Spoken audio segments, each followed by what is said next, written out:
বিশ্বনবী সুদখোরদের উপর লানত দিয়েছে। কি দিয়েছে? লাআনা রাসূলুল্লাহ আকিলার রিবা ওয়া মুকিলাহু ওয়া কাতিবাহু ওয়া শাহিদাইহি। যারা সুদ খায়, যারা সুদ দেয়, যারা সুদের দলিল লেখক, যারা সুদের সাক্ষী থাকে, সবার উপরে বিশ্বনবী লানত দিয়েছে। জোরে পড়েন নাউযুবিল্লাহ। এজন্য খবরদার, সুদের সাথে মুসলমানদের কোনো সম্পর্ক।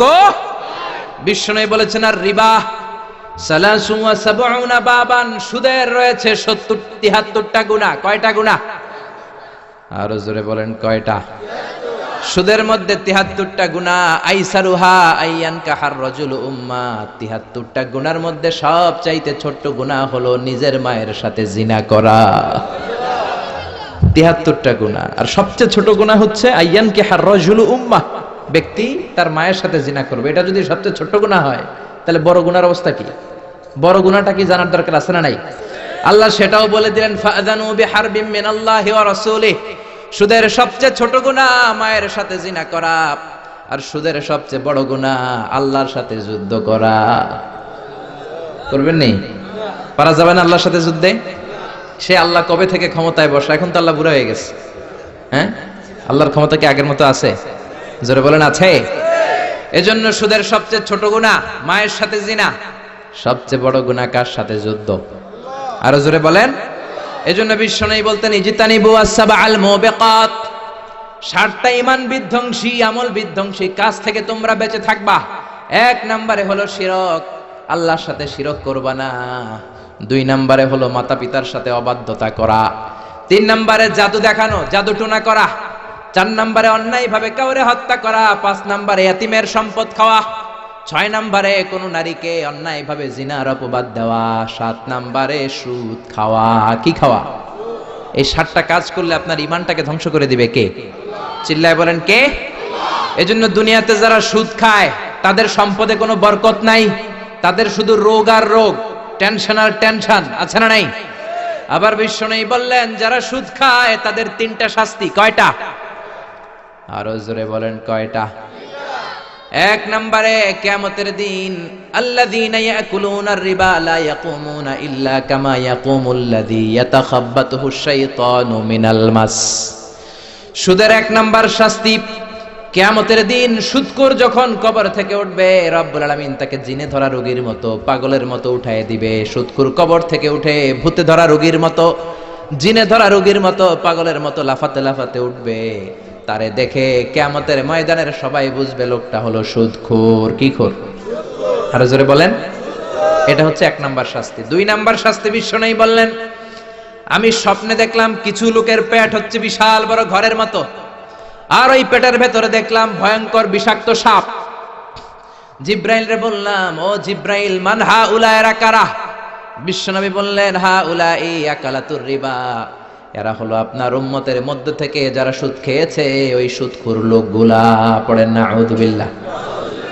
3 নাম্বার শাস্তি বিশ্বনবী বলেন, যে রাতে আমাকে মেরাজে নেওয়া হলো,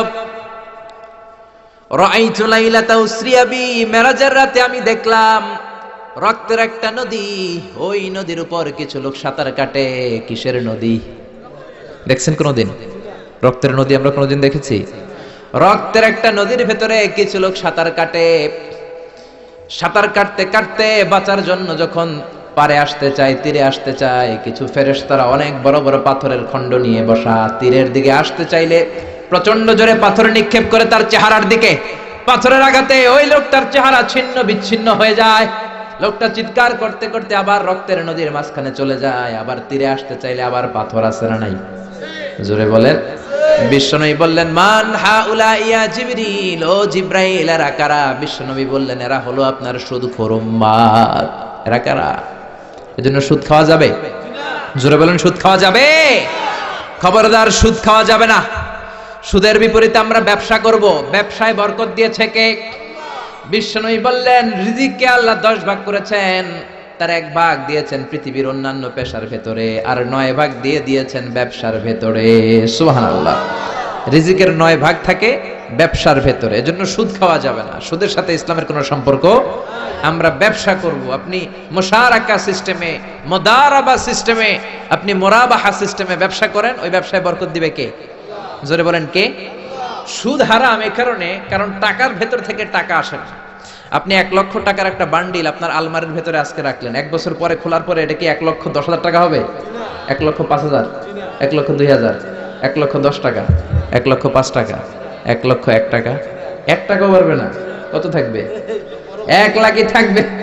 কারণ টাকার ভেতর থেকে টাকা আসে না, টাকার ভেতর থেকে টাকা আসে যখন ওই টাকার সাথে শ্রম যুক্ত হয়, যখন টাকার সাথে কষ্ট যুক্ত হয়, যখন টাকার সাথে মেধা যুক্ত হয়, ঠিক কিনা? তো আপনি টাকা দিয়ে কেমন করে টাকার ভেতর থেকে টাকা নেন? এটা হারাম। হয়তো আপনাকে ব্যবসায় অংশগ্রহণ করতে হবে, লাভ লস দুইটাতে অংশগ্রহণ করতে হবে, রিস্কও থাকবে। আপনি ব্যবসায় টাকা দিয়ে শুধু লাভ নিলেন, লস নিলেন না, এটাই সুদ, ঠিক কিনা? আপনার লাভও নিতে হবে, লস নিতে হবে, ঝুঁকিও নিতে হবে। এইটার নাম হলো ব্যবসা। হয় আপনি ব্যবসা করবেন, তা না হলে আপনি কর্জা হাসানা দিবেন। কি দিবেন? কর্জা হাসানা দিলে ওই ব্যক্তির মর্যাদা বাড়িয়ে দেয় কে? চিল্লায় বলেন কে? 3 সিস্টেমে ব্যবসা করবেন। কয় সিস্টেমে? সবাই বলেন, আরো জোরে বলেন। 1 নাম্বার হচ্ছে মুশারাকা সিস্টেম। মুশারাকা, পার্টনারশিপ। আমি আপনি শেয়ার, 3-4 জন মিলে শেয়ার, আমার টাকা আপনার টাকা, আর দুজনে মিলে ব্যবসা করব। আমার যদি ধরেন 4 লক্ষ টাকা হয়, আপনার যদি 6 লক্ষ টাকা হয়, তাহলে যেই লাভ হবে তার 60% নেবেন আপনি, 40% নেব আমি। লসও যদি হয় 60% আপনার উপর, 40% আমার উপর। এই ব্যবসাকে বৈধ করেছে কে? আল্লাহ। আরো জোরে বলেন না। 2 নম্বরে হচ্ছে আল মুদারাবা। মুদারাবাও বৈধ। মুদারাবা মানে হচ্ছে আপনার টাকা আমার শ্রম। আল্লাহ আমারে কোনো টাকা দেয় না, আমি মিসকিন, আমি ফকির, আমি দেব শ্রম, আপনি দিবেন টাকা।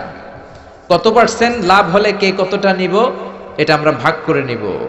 কিন্তু লস হলে আমার কোনো লস নাই, কারণ আমার শ্রম আপনার টাকা, আমি যে খাটছি এটাই তো আমার লস, ঠিক কিনা?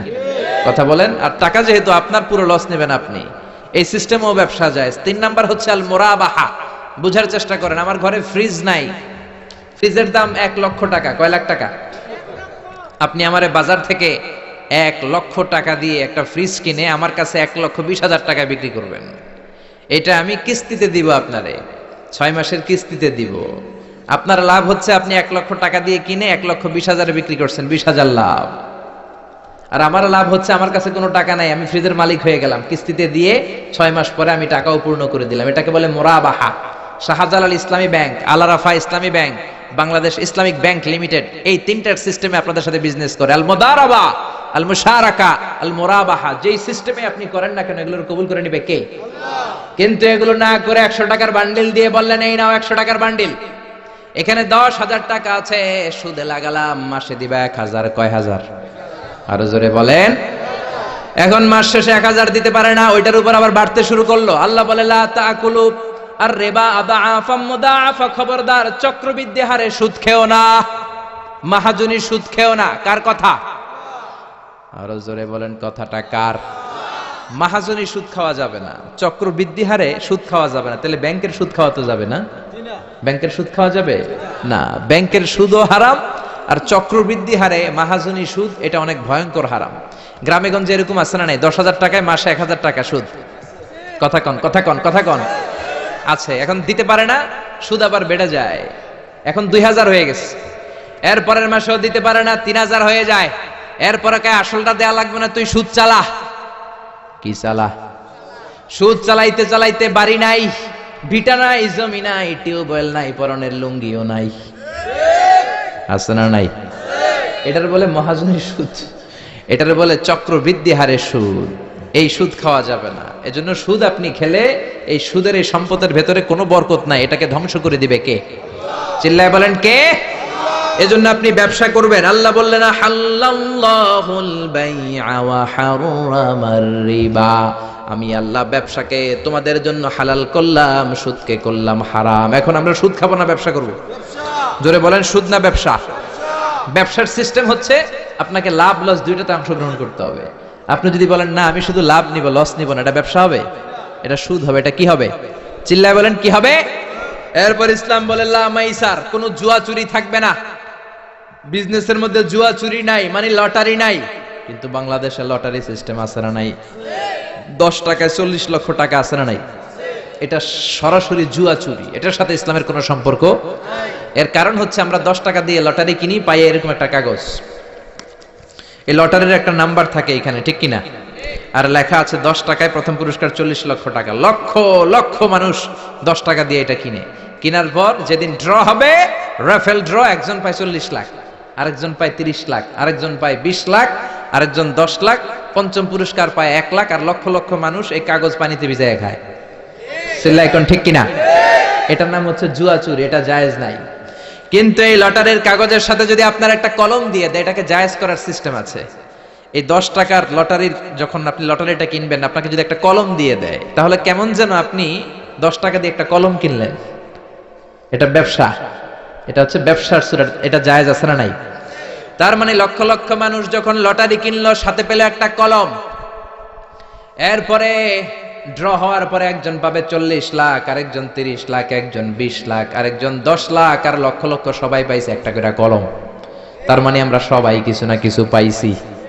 চিল্লায় কোন ঠিক কিনা? এই সিস্টেমে যদি করেন, তাহলে এটারে বৈধ করে দিবে কে? জোরে বলেন কে? এরপরে ইসলাম বলেন নো আনসার্টেইনটি। কোন ব্যবসার মধ্যে আনসার্টেইনটি থাকতে পারবে না, সুনিশ্চিত হতে হবে সবকিছু। লা দারারা ওয়ালা দারার ওয়ালা গারারা ফিল বাই।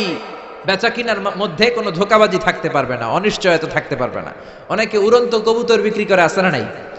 কবুতর যারা পালেন, 10টা কবুতর আছে আপনার, আপনি দেখবেন সারাদিন কবুতর আকাশে উড়ার পরে বিকালে আবার বাসায় চলে আসে।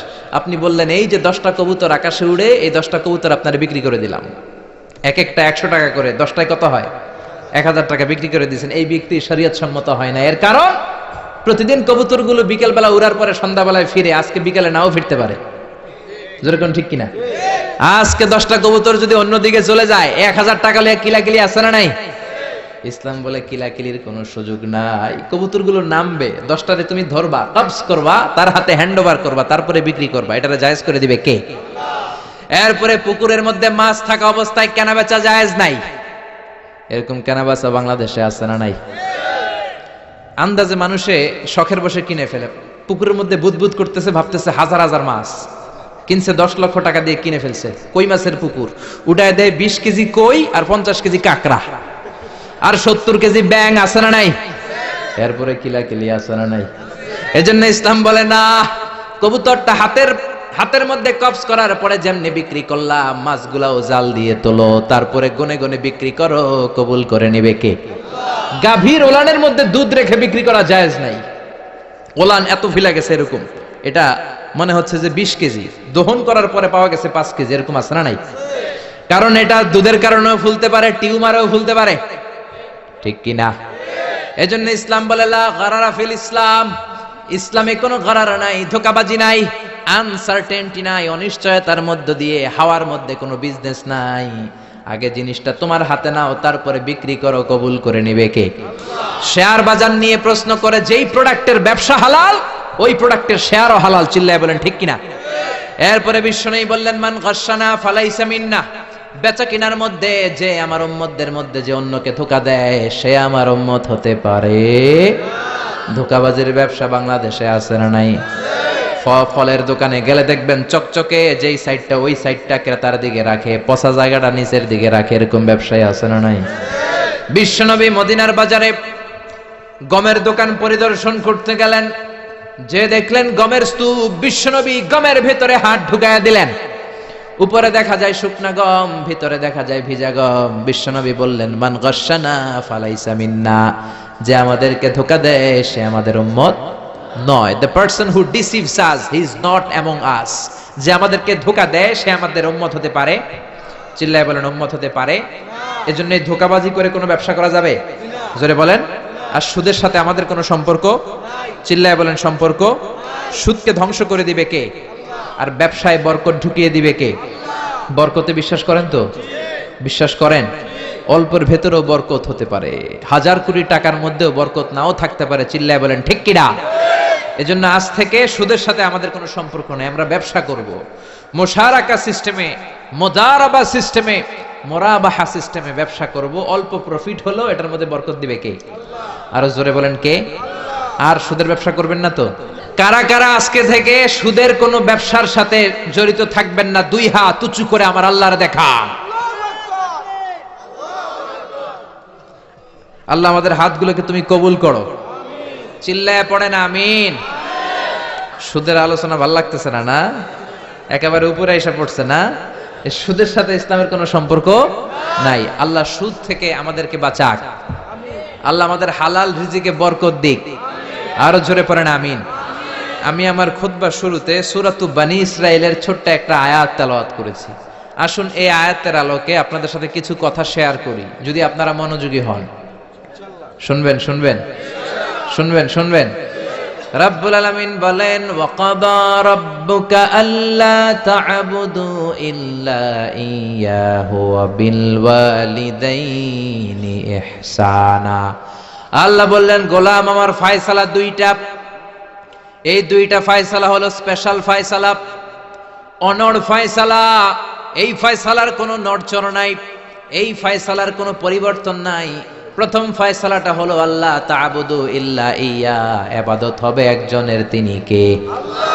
আল্লাহ ছাড়া অন্য কারো ইবাদত করা যাবে? আবার আল্লাহ ডেকে বললেন, গোলাম জিন জাতি মানব জাতি এই দুইটা জাতিকে আমি সৃষ্টি করেছি শুধু আমার ইবাদতের জন্য, ঠিক কি না? ওয়ামা খালাকতুল জিন্না ওয়াল ইনসা ইল্লা লিয়াবুদুন। আমি জিন জাতি আর মানব জাতিকে কোনো কাজের জন্য তৈরি করি নাই, কোনো উদ্দেশ্যে বানাই নাই, শুধুমাত্র কেবলমাত্র একমাত্র আমি আল্লাহর ইবাদতের জন্য বানিয়েছি। কার কথা? আরো জোরে বলেন, কার? আল্লাহ ছাড়া কারো ইবাদত করা যায় না। এই পৃথিবীতে যত নবী এসেছে, এই পৃথিবীতে যত রাসূল এসেছে, সব নবী রাসূলের একটাই দাওয়াত ছিল, তোমরা ইবাদত করবে একজনের, তিনি কে? ইয়া কওমি ইবুদুল্লাহা মা লাকুম মিন ইলাহিন গায়রু। ও আমার কওমের লোকেরা, ও আমার স্বজাতির লোকেরা, এক আল্লাহ ছাড়া অন্য কারো ইবাদত করো না। জিকির করতে হবে একজনের, চাইতে হবে একজনের কাছে, সেজদা দিতে হবে একজনকে, তিনি কে? আল্লাহ ছাড়া কাউরে সেজদা দেয়া যাবে? আমাদের দেশে মাজারে যে সেজদা আছে না নাই, এই মাজারের নামে যে ভণ্ডামি, এটার সাথে ইসলামের কোনো রিলেশন আছে? সম্পর্ক আছে? এই ভণ্ডামির সাথে ইসলামের কোনো সম্পর্ক? দো দিল বান্দা কালমা চোরে, না পায় শ্মশান না পায় ঘরে, দিন থাকিতে আয়রে পথে ছাইড়া দে ভণ্ডামি ভণ্ডামি ভণ্ডামি ভণ্ডামি, ছাইড়া দে ভণ্ডামি, ঠিক কি না? নামাজ রোজা করে না, ইবলিস শয়তানের নানা, এরকম আছে না নাই?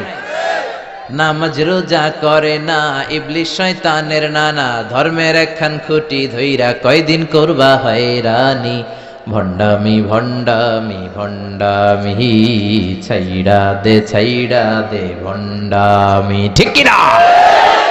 এই জন্য ভণ্ডামির সাথে যারা জড়িত আছো, ভণ্ডামি ছেড়ে দাও, আল্লাহ ওয়ালা হয়ে যাও। তোমার জীবনে বরকত দিবে কে? তোমার জন্য জান্নাতের দরজা খুলে দিবে কে? এজন্য রব্বুল আলামিন বলেন, ওয়াকাদা রাব্বুকা আল্লা তা'বুদু ইল্লা ইয়া ওয়া বিল ওয়ালিদাইনি ইহসানা। আমি আল্লাহর প্রথম ফয়সালা, ইবাদত হবে শুধুমাত্র কেবলমাত্র একজনের, তিনি কে? আমরা প্রত্যেক নামাজে সূরাতুল ফাতিহায় আল্লাহরে বলি, আল্লাহ ইহদিনাস সিরাতাল মুস্তাকিম, ও আল্লাহ আমাদেরকে সহজ সরল পথ দেখাও, সিরাতুল মুস্তাকিম দাও। আল্লাহ বলেন, আনি'বুদুনি হাযা সিরাতুম মুস্তাকিম, আমি আল্লাহর ইবাদত করো, এটাই সিরাতুল মুস্তাকিম। আল্লাহু আকবার। আপনি যদি আল্লাহর ইবাদত করেন, তাহলে আপনি বুঝবেন যে আপনি সিরাতুল মুস্তাকিমের উপর আছেন। আর যদি বুঝেন আল্লাহর ইবাদত ছেড়ে আপনি অন্যদিকে দৌড়াচ্ছেন, তার মানে হলো আপনি সিরাতুল মুস্তাকিমের উপর থাকার সৌভাগ্য অর্জন করতে পারেন নাই। চিল্লা এখন ঠিক কি না? এজন্য আল্লাহ বললেন, আল্লাহর ফয়সালা কয়টা? আরো জোরে বলেন, কয়টা? এক নাম্বার ফয়সালা, ইবাদত হবে শুধু একজনের, তিনি কে? এই ফয়সালার সাথে সবাই একমত? দ্বিমত কেউ নাই? কেউ নাই? দু একজন থাকতে পারে, কেউ নাই। আল্লাহ বললেন, আমার প্রথম ফয়সালা ইবাদত হবে শুধু আমি আল্লাহর। দুই নাম্বার ফয়সালা, ওয়া বিল ওয়ালিদাইনি ইহসানা, ইহসান হবে মাতা পিতার সাথে, মানে ভালো আচরণ হবে মাতা পিতার সাথে। বুঝা গেল ইবাদত হবে আল্লাহর, ইহসান হবে মাতা পিতার। আল্লাহর সাথে, আল্লাহর জন্য আপনি ইবাদত করবেন, আর মাতা পিতার প্রতি আপনি ইহসান করবেন। ইহসান মানে সদাচরণ, ইহসান মানে খেদমত, ইহসান মানে তাদের জন্য খরচ করা, ইহসান মানে আপনার সব সম্পদ তাদের পায়ের সামনে, আপনার সব ক্ষমতা তাদের পায়ের সামনে বিলিয়ে দেয়া, বিছিয়ে দেয়া। চিল্লায় এখন ঠিক কিনা? এজন্য আল্লাহ বললেন আমার 2 নাম্বার ফয়সালা, ওয়াবিল ওয়ালিদাইনি ইহসানা, মাতা পিতার সাথে ইহসান করবা। আমরা বললাম আল্লাহ আপনার জন্য ইবাদত হবে এটা আমরা বুঝলাম, মাতা পিতার সাথে ইহসান কেমন করে হবে এটা আমরা বুঝলাম না। আল্লাহ বললেন ইহসান কাকে বলে যদি না বোঝো তাহলে বুঝে নাও, ইম্মা ইয়াবলুগান্না ইনদাকাল কিবারা আহাদুহুমা আও কিলাহুমা ফালা তাকুল লাহুমা উফ। আল্লাহ নিজেই ইহসানের ব্যাখ্যা দিচ্ছেন। আল্লাহ বললেন ইহসানের প্রথম তাফসীর হলো আব্বা আম্মা একজন কিংবা দুইজন যখন বার্ধক্যে উপনীত হয়ে যায়, যখন বয়সে পৌঁছে যায়, খবরদার তাদের কোনো কাজে তুমি নাক ছিটকাতে পারবা না, তাদের কোনো কাজে নাক ছিটকাতে পারবে না, তাদের কোনো কাজে এমনকি শব্দটাও বলা যাবে না। চিল্লা এখন ঠিক কিনা? কারণ আমরা যখন ছোট ছিলাম বাবা মারে কষ্ট দিয়েছি কি দেই নাই? আপনার কত বছর আগের ঘটনা মনে আছে? আপনার বয়স যখন 3 তখন আপনি কি করছিলেন মনে আছে? তো ওইটাই যদি মনে না থাকে, বয়স যখন 2 ছিল ওগুলা মনে আছে? বয়স যখন 1 ছিল ওগুলো মনে আছে? জ্বালাতনটা তো ওই সময় বেশি করছে। চিল্লা এখন ঠিক কিনা? শীতের রাত, আমাকে নিয়ে আমার মা ঘুমালো, আমাকে রেখেছে ডান দিকে, পেশাব করে ডান পাশটা আমি ভিজিয়ে দিয়েছি। আমার মা আমাকে ঘর থেকে বের করে দেয় নাই, শীতের রাতে বাম দিকে আমাকে শোয়ালো। কনকনে মাঘ মাসের শীতের রাতে বাম পাশটাতেও পেশাব করে ভিজিয়ে দিলাম, আমার মা আমারে ঘর থেকে বের করে দেয় নাই। আমার মা তার বুকের মাঝখানে রেখে ঘুমাতে শুরু করেছে। মাঘ মাসের শীতের রাত 3টার দিকে পেশাব করে মায়ের বুকটাও আমি ভিজিয়ে দিয়েছি, জামাটাও ভিজিয়ে দিয়েছি। মা 3টার দিকে উঠে নতুন শাড়ি পরে, নতুন জামা পরে, আগের ভিজা পেশাব মাখানো জামাটাকে চেঞ্জ করে আবার আমাকে নিয়ে ঘুমিয়েছে। আমাকে ঘর থেকে বের করেছে নাকি?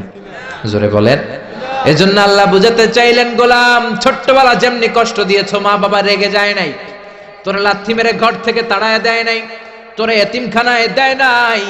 মা বাবা বয়সে যখন উপনীত হয়ে যায়, বার্ধক্যে যখন পৌঁছে যায়, ওই মা বাবারে খবরদার বৃদ্ধাশ্রমে দিয়ে আসবি না। বৃদ্ধাশ্রম বাংলাদেশে আছে না নাই? ছেলে আমার মস্ত মানুষ, মস্ত অফিসার, মস্ত ফ্ল্যাটে যায় না দেখা এ পারে ও পার, নানান রকম জিনিস আর আসবাব দামি দামি, সবচেয়ে কম দামি ছিলাম একে মাত্র আমি। ছেলের আবার আমার প্রতি অগাধ সম্ভ্রম, আমার ঠিকানা তাই বৃদ্ধাশ্রম। ঠিক কিনা? অনেক কপাল পোড়া আছে, ডাকাত আছে। মা বাবা বার্ধক্যে উপনীত হওয়ার পরে তাদের কর্মকাণ্ডে নাক ছিটকায়, ঘরে আর বাবা মারে রাখতে মনে চায় না, বৃদ্ধাশ্রমে রেখে আসে। এরকম ডাকাত আছে রাড়াই। বাবা মারে বৃদ্ধাশ্রমে দেয়া যাবে? চিল্লায় বলেন দেয়া যাবে? যে বেয়াদব গুলো, যে ডাকাত গুলো মার বাবারে বার্ধক্যে উপনীত হলে, বয়স হয়ে গেলে বৃদ্ধাশ্রমে দিয়ে আসে, ওই বেয়াদবটা বুড়া হলে ওর কপালে বৃদ্ধাশ্রম জুটবে না। চিল্লায় এখন ঠিক কিনা? ভাঙ্গা থালা হাতে নিয়ে তুই ভিক্ষা করে খাবি। চিল্লায় এখন ঠিক কিনা? আল্লাহ বললেন আমার 2 নাম্বার ফয়সালা, ওয়াবিল ওয়ালিদাইনি ইহসানা, মাতা পিতার সাথে ইহসান করবা।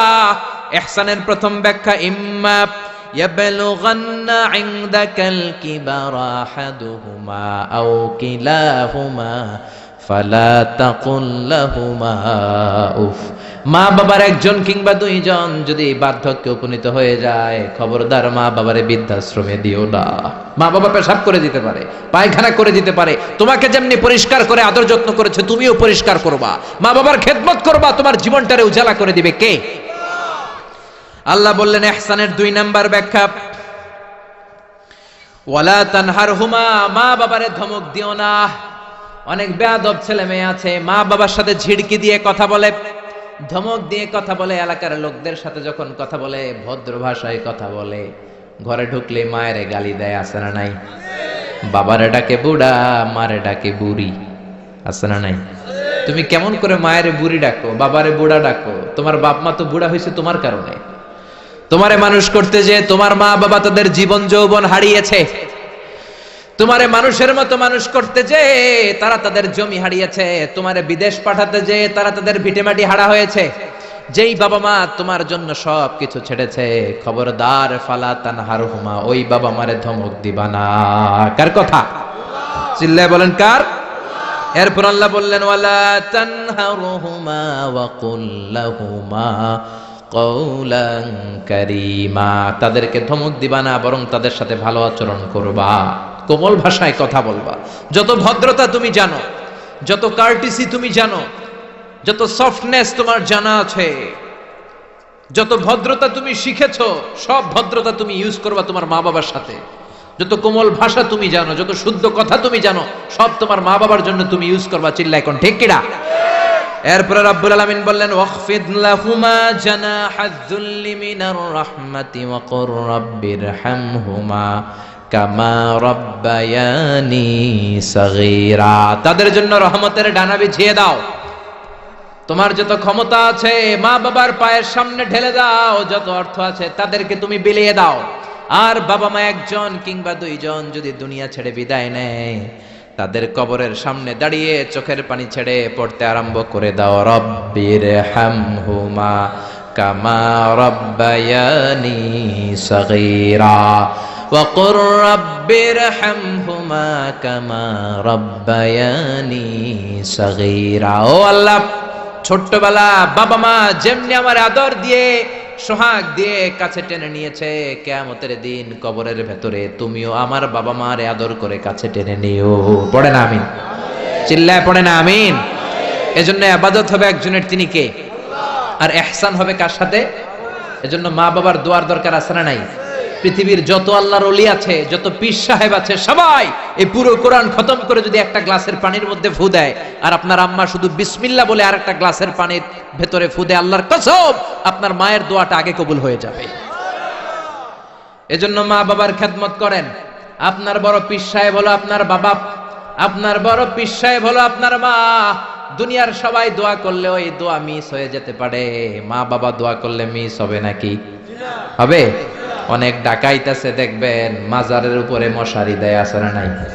খুঁজে দেখবেন ওর বাপেরে মশায় কামড়ায়, ওর মায়েরে মশায় কামড়ায়, আর ও বাবার দরবারে যে মাজারে মশারি দিয়ে আসছে, এরকম ডাকাইত আছে না নাই? এজন্য খবরদার, মা বাবার সাথে ইহসান করো।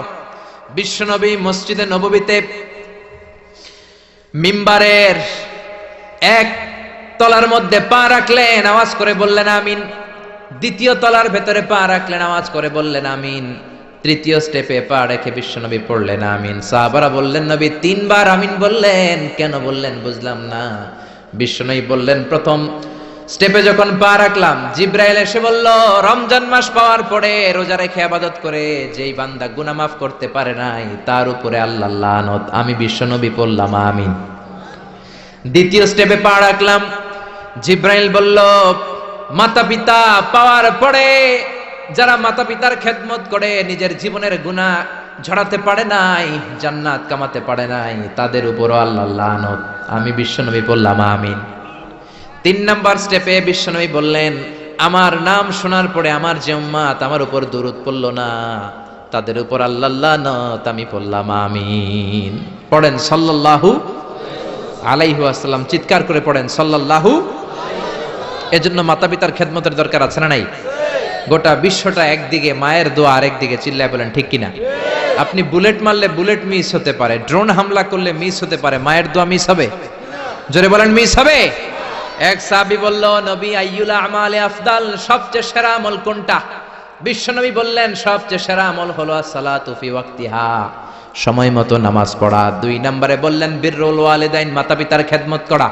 3 নম্বরে বললেন আল জিহাদু ফি সাবিলিল্লাহ, আল্লাহর রাস্তায় জিহাদ করা। তার মানে পৃথিবীর শ্রেষ্ঠতম 3টা আমলের মধ্যে মাতা পিতার খেদমতের আমলটাও আছে না নাই? মাতা পিতার খেদমত এটা সবচেয়ে ভালো আমল। আরেক হাদিসে বিশ্বনবী বললেন এটা জিহাদের চেয়ে বেশি সওয়াবওয়ালা। এক সাহাবী বললেন নবী আস্তাযিনুকাল জিহাদ, আমি জিহাদে যেতে চাই, অনুমতি দেন। বিশ্বনবী বললেন তোমার বাবা মা কেউ বেঁচে আছে নাকি? সাহাবী বললেন বেঁচে আছে। বিশ্বনবী বললেন ফাফিহিমা ফাজাহিদ, যাও বাবা মার খেদমত শুরু করে দাও। বাবা মার খেদমত করলে ঘরে বসেই জিহাদের সওয়াব পাবা, ঘরে বসেই জিহাদের সওয়াব পাওয়া যাবে। রিদার রাব্বি ফি রিদাউল ওয়ালিদ, ওয়া সাকাতুহু ফি সাকাতিল ওয়ালিদ, বাবা মা খুশি তো আরশের মালিক খুশি, বাবা মা না খুশ তো আরশের মালিকও না খুশ। চিল্লা এখন ঠিক কি না? এজন্য বিশ্বনবী বলতেন তোমাদের প্রত্যেকের ঘরের ভেতরে দুইটা জান্নাত আছে, কারণ জান্নাতে দুইটা স্পেশাল দরজা আছে। একটা দরজার নাম হলো আল আব মানে আব্বা, আর একটা দরজার নাম হলো আল উম মানে আম্মা। একটা দরজার নাম বাবা আর একটার নাম মা। এজন্য বিশ্বনবী বলেন এই দুইটা দরজার সাথে তোমরা কি আচরণ করবা তোমাদের ডিসিশন। হুমা জান্নাতুকা ওয়া নারুক, বাবা মাই তোমার জান্নাত, বাবা মাই তোমার জাহান্নাম। বাবা মার সাথে ভালো আচরণ করলে 8টা জান্নাতের দরজা তোমার জন্য খুলে দিবে কে? আর খারাপ আচরণ করলে জাহান্নাম আছে না নাই? তোমার বাবা মা যদি কাফের হয়, হিন্দু হয়, বৌদ্ধ হয়, তারপরও ভালো আচরণ করবা, ঠিক কি না? বাংলার জমিনে এরকম অনেক হিন্দু ফ্যামিলি আছে, হিন্দু ইয়াং ছেলে মুফাসসিরে কোরআনের তাফসীর শুনে না হাতে হাত রেখে কালিমা পড়ে মুসলমান হয়ে গেছে, আছে না নাই? কিন্তু মা তো মুসলমান হয় নাই, বাবা তো মুসলমান হয় নাই, বাপ মা হিন্দুই রয়ে গেছে। তো বাপ মা হিন্দু, ছেলে মুসলমান, তুমি কি মা বাবার সাথে খারাপ আচরণ করতে পারবা? কথা বলেন। মা বাবা হিন্দু হোক, নাস্তিক হোক, বৌদ্ধ হোক আর খ্রিস্টান হোক, মা বাবার দোয়া নিতে হবে, আশীর্বাদ নিতে হবে। চিল্লা এখন ঠিক কিনা? বিশ্বনবী শালী নাম কি বলেন তো, কেউ জানেন? বিশ্বনবী শালীর নাম কি? আসমা। মাশাআল্লাহ, আসমা বিনতে আবি বকর বিশ্বনবী শালী। উনি মুসলিমা, কিন্তু উনার মা ছিল মুশরিকা। বিশ্বনবীরে বললেন নবী আমি মুসলিমা কিন্তু আমার মা মুশরিকা, কাফেরা, এখন আমি কি করব? আমার মায়ের সাথে কি ভালো আচরণ করব নাকি? বিশ্বনবী বললেন খবরদার, মা মুশরিক হোক কাফের হোক তারপরেও তোমার মা, ঠিক কি না? সিলিহা, দোয়া দাও, ভালো আচরণ করো, সম্পর্কটারে মিলায় রাখো, তোমার জান্নাতে ঢুকায় দিবে কে? 3 জিনিসের দিকে তাকালেই সওয়াব। 3টা জিনিসের দিকে তাকানোর সাথে সাথে আপনার আমলনামায় সওয়াব দিবে কে? 1 নাম্বার নাযার ইলাল কোরআন, কোরআনের দিকে যখন নজর করে তাকাবেন আপনার আমলনামায় সওয়াব দিবে কে? সুবহানাল্লাহ কইতে মনে চায় না? 2 নম্বরে কাবা, কাবার দিকে তাকালে সওয়াব দেয় কে?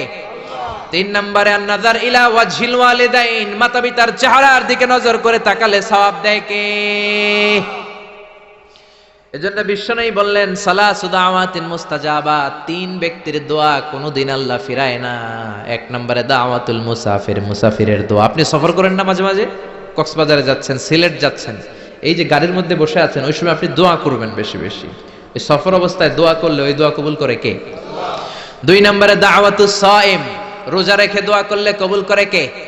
3 নম্বর দাওয়াতুল ওয়ালিদাইনি লিওয়ালাদিহি, মাতা পিতা যখন চোখের পানি ছেড়ে হাত 2টা তুলে আল্লাহর কাছে ছেলে মেয়েদের জন্য দোয়া করে, ওই দোয়াটাও কবুল করে কে?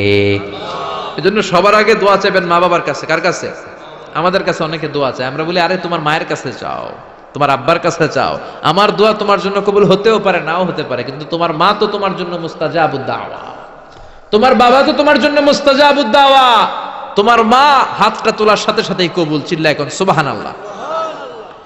একজন বাবা এবং মা ছেলে মেয়েদের জন্য কতটা কষ্ট সহ্য করে, কতটা জ্বালা যন্ত্রণা সহ্য করে, বাবা মা না হওয়ার আগে এটা কেউ বুঝবে না। আপনি শুধু ওয়াজ শুনতে পারবেন, কিন্তু বুঝবেন তখন যখন একটা ছেলে হবে, যখন একটা মেয়ে হবে, ঠিক কি না? এজন্য বিশ্বনবী বলতেন আল জান্নাতু তাহতা আকদামি উম্মাহাতিকুম, ও দুনিয়ার মানুষেরা শোনো শোনো, যেই জান্নাতের জন্য তোমরা পাগল, যেই জান্নাতের বর্ণনা শুনলে তোমাদের হৃদয় ঠান্ডা হয়ে যায়, যেই জান্নাতে যাওয়ার জন্য তোমরা ইবাদত করো, ওই জান্নাত থাকে তোমাদের মায়ের পায়ের তলায়। এই দুনিয়ার পুরুষ মানুষদের পায়ের নিচে থাকে জুতা, জুতার নিচে থাকে বালি, আর এই দুনিয়ার এক একটা মহিলার পায়ের নিচে থাকে তার ছেলে মেয়েদের জান্নাত। ওগো মা তুমি এই ধরনের শ্রেষ্ঠ নেয়ামত, তোমারই পদ তলে রয়েছে জান্নাত। ওগো মা তুমি এই ধরনের শ্রেষ্ঠ নেয়ামত, তোমারই পদ তলে রয়েছে জান্নাত। সুবহানাল্লাহ পড়েন। এই পৃথিবীটারে 100 বার বিক্রি করলে যে টাকা হবে, ওই টাকা দিয়ে জান্নাতের একটা চেয়ারের দাম হবে? সবাই বলেন হবে না। আচ্ছা, এই পৃথিবীটারে 5000 বার বিক্রি করলে যেই মূল্য বা টাকা পাওয়া যাবে, ওই টাকা দিয়া জান্নাতের একটা টেবিল কিনা যাবে? আর যেই 8টা জান্নাত মায়ের পায়ের নিচে পড়ে আছে, ওই পা 2টার দাম আল্লাহর কাছে বেশি না কম? জোরে বলেন বেশি না কম? এই জন্য এক সাহাবী বললেন, নবী মান আহাক্কু বিহুসনি সাহাবাতি ইয়া রাসূলুল্লাহ, এই দুনিয়ায় এত মানুষ, এত বন্ধু, এত সাহাবী, এত লোক, কার সাথে ভালো আচরণ করব? বিশ্বনবী বললেন উম্মুকা, তোমার মায়ের সাথে। সুম্মা মান, তারপরে কার সাথে? তোমার মায়ের সাথে। তারপরে কার সাথে? তোমার মায়ের সাথে। 3 বার। আর এক হাদিসে আছে 4 বার বললেন তোমার মায়ের সাথে, 5ম বার বললেন তোমার পিতার সাথে। সুবহানাল্লাহ। মায়ের মর্যাদা 4 গুণ বেশি। কয় গুণ? এর কারণ আল্লাহ কোরআনে বলে দিলেন সূরা লোকমানে, হামালাতহু উম্মুহু। মায়ের মর্যাদা এত বেশি হওয়ার কারণ হলো বাবা তোমারে পেটে ধরে নাই, পেটে ধরেছে কে? ওয়াহানান আলা ওয়াহান, 10 মাস 10 দিন বাবা কষ্ট সহ্য করে নাই, করেছে কে? ওয়াফিসালুহু ফি আমাইন, 2 বছর বাবা তোমারে দুধ খাওয়ায় নাই, দুধ খাওয়ালো কে? কত লিটার দুধ, কত গ্যালন দুধ, কত কেজি দুধ মায়ের বুক থেকে আপনি খেয়ে খেয়ে সাবার করছেন 2 বছরে, কোনো হিসাব আছে? জোরে বলেন। বিশ্বনবী বললেন লাউ কাতাআতা জিলদাক, তোমার চামড়াটা কেটে কেটে রোদে শুকিয়েও যদি মায়ের 2 পায়ের 2টা জুতা বানিয়ে দাও, ছোট্টবেলায় 1 ঢোক দুধ যে তুমি খেয়েছো, সেই 1 ঢোক দুধের শোধ আদায় হবে নাকি? মায়ের একেধারে দুধের দাম, কাটিয়া গায়ের চাম, পাপোশ বানাইলেও ঋণের শোধ হবে না। এমন দরদি ভাবে কেউ হবে না আমার মা গো, এমন দরদি ভাবে কেউ হবে না আমার মা গো। পড়েন না আল্লাহু আকবার। বিশ্বনবীর সাহাবী নাম হলো আলকামা। কি নাম? সবাই বলেন কি নাম? আলকামা বিশ্বনবীর সাহাবী। ইন্তেকালের আগে আলকামার জিহ্বা দিয়ে কালেমা বের হয় না। 3 দিন যাবত বিছানায় পড়ে আছে, মুমূর্ষ, মরে যাবে, কিন্তু জিহ্বা দিয়ে কালেমা বের হয় না। বিশ্বনবী বলেছেন লাকিনু মাউতাকুম লা ইলাহা ইল্লাল্লাহ, তোমরা মরণের আগে তোমাদের মুমূর্ষ রোগী মৃতদের সামনে লা ইলাহার তালকিন দাও। যখন দেখবেন আপনার চাচার রুহুটা বের হয়ে যাচ্ছে, দাদার রুহুটা বের হয়ে যাচ্ছে, বাবার রুহু বের হয়ে যাচ্ছে, তার শিয়রের সামনে, কানের সামনে বসে পড়তে আরম্ভ করবেন লা ইলাহা লা ইলাহা ইল্লাল্লাহু মুহাম্মাদুর রাসূলুল্লাহ সাল্লাল্লাহু। কিন্তু বলবেন না এই কালেমা পড়ো, কালেমা পড়ো, কালেমা পড়েন, কালেমা পড়েন, এগুলো বলবেন না, শুধু তালকিন দিবেন। ওইটা থেকেই উনি বুঝবেন, কারণ মৃত্যুর একটা কষ্ট আছে না নাই? মৃত্যুর যন্ত্রণায় সে অস্থির, আপনি জোরাজুরি করতেছেন কালেমা পড়, সে যদি বলে না পড়বো না, ঝামেলা আছে না নাই? এজন্য কানের সামনে শুধু তালকিন দিবেন। বিশ্বনবী বললেন লাকিনু মাউতাকুম লা ইলাহা ইল্লাল্লাহ, তোমাদের মৃতদের সামনে, মুমূর্ষদের কানের সামনে শুধু লা ইলাহা পড়বা। ওনার বিবি, ওনার আত্মীয়রা আলকামা নামক সাহাবীর কানের সামনে লা ইলাহা পড়ে, 3 দিন ধরে কালেমা বের হয় না। কখন যেন মরে যায়, বিশ্বনবীর কাছে পাঠানো হলো। বিশ্বনবী সুহাইব আর বেলাল 2 জন সাহাবীকে পাঠালেন, তারা যেও কালেমার তালকিন দিল, কিন্তু মুখ দিয়ে কালেমা বের হয় না। বিশ্বনবী আলকামার বিবিরে ডেকে পাঠালো, বিবি, আলকামার বিবি, তোমার স্বামী কেমন ছিল? বলে আমার স্বামী অনেক বড় আল্লাহর ওলি ছিল, নামাজ ছাড়তো না, তেলাওয়াত ছাড়তো না, জিকির ছাড়তো না। বিশ্বনবী বললেন আলকামার বাবা মা কেউ বেঁচে আছে নাকি? বিবি বলে আলকামার মা বেঁচে আছে, ডাকো। আলকামার মা আসার পরে বিশ্বনবী বললেন আপনার ছেলে কেমন ছিল? নামাজ পড়তো নাকি, রোজা করতো নাকি, জিকির করতো নাকি? আলকামার মা বলে সবই করতো। আপনার সাথে কেমন আচরণ করতো? এটা বলার পরে মা আর কথা বলে না, শুধু চোখের পানি ছাড়ে। আলকামার মা বলে নবী, আলকামার ব্যাপারে আমার মনে অনেক দুঃখ, কোনোদিন আমার কথা শুনে নাই, শুধু বিবির কথা শুনতো, বউরে প্রাধান্য দিত, আমার যত্ন নিত না, আমার কথা বেশি শুনতো না, এজন্য আমার মনে আলকামার ব্যাপারে অনেক জ্বালা। বিশ্বনবী বললেন আপনার ছেলেরে মাফ করে দেন। রাগের চোটে আলকামার মা বলে না, আমি মাফ করব না। বিশ্বনবী বললেন ও সাহাবারা, লাকড়ি আনো, আগুন জ্বালাও, আলকামারে আমরা আগুনের উপর নিক্ষেপ করব। আগুন জ্বালানো হলো, সব সাহাবারা আলকামাকে ধরে আগুনের মধ্যে ফেলবে। ইন দ্য মিন টাইম দুঃখিনী মা বিশ্বনবীর পায়ের সামনে এসে বলে ও নবী, আমার কলিজার টুকরাটারে আগুনে ফেলবেন না। ও নবী, আমার মনে আর কোনো জ্বালা নাই, আমার মনে আর কোনো দুঃখ নাই, আলকামা তো আমার নার ছেড়া ধন। 10 মাস 10 দিন আমার পেটে ছিল, আমার দেহ থেকে নিউট্রিশন নিয়ে, খাদ্য পুষ্টি নিয়ে আলকামা বড় হয়েছে। বেয়াদবি করেছে, কি হয়েছে? আমি আলকামারে মাফ করে দিলাম গো নবী। আলকামা শিওরের সামনে দাঁড়িয়ে যখন মাফ করার ঘোষণা দিয়েছে, বিশ্বনবী সাক্ষী, সাহাবারা দাঁড়িয়ে আছে, আলকামা চিৎকার করে পড়তে আরম্ভ করলো, লা ইলাহা ইল্লাল্লাহু মুহাম্মাদুর রাসূলুল্লাহ সাল্লাল্লাহু আলাইহি ওয়াসাল্লাম। আল কালিমা তাইয়্যিবা চিৎকার করে পড়ার সাথে সাথে তার রূহ কবজ হয়ে গেল। চিল্লায় পড়েন আল্লাহু আকবার। এজন্য মায়ের দোয়া বড় দোয়া, বাবার দোয়া বড় দোয়া। মা বাবা দোয়া করলেও কবুল, বদদোয়া করলেও কবুল। মা বাবার শুধু যদি দোয়াটাই কবুল হতো তাহলে টেনশন নাই, দোয়া করে না তো কি হয়েছে। কিন্তু বদদোয়া করলেও কবুল করে নেয় কে? আল্লাহ। দোয়া করলেও কবুল, বদদোয়া করলেও। সাইয়েদনা ইব্রাহিম আলাইহিস সালাম সাইয়েদনা ইসমাঈল আর হাজরাকে, আরবিতে নাম হলো হাজার, রেখে গেলেন মক্কায়। ওনার বিবি হাজরা ইন্তেকাল করলো, ছোট্ট দুধের শিশু, ওনার পায়ের ধাক্কায় জামজামের পানি বের হলো, বড় হতে লাগলেন। শৈশব পেরিয়ে কৈশোর, কৈশোর পেরিয়ে যৌবন, তাগড়া যুবক। তখন জুরহুম নামক একটা কওমের একটা মেয়েকে তিনি বিয়ে করলেন। বিয়ে করে সুখের সংসার শুরু করলেন আল্লাহর আদেশে। অনেক পরে সাইয়েদনা ইব্রাহিম তার কলিজার টুকরা ইসমাইলের বাড়িতে বেড়াতে গেল। কার বাড়িতে? কে গেল বেড়াতে? সাইয়েদনা ইব্রাহিম বেড়াতে গেলেন। যাওয়ার পরে দেখে সাইয়েদনা ইসমাইল ঘরে নাই। দরজার বাইরে থেকে সালাম দিলেন, আসসালামু আলাইকুম। এটা কিন্তু প্রামাণ্য বর্ণনা দিচ্ছি আমি বুখারী থেকে, বুখারীর বর্ণনা, এটা গল্প না। দরজার বাইরে থেকে সালাম দিলেন, আসসালামু আলাইকুম।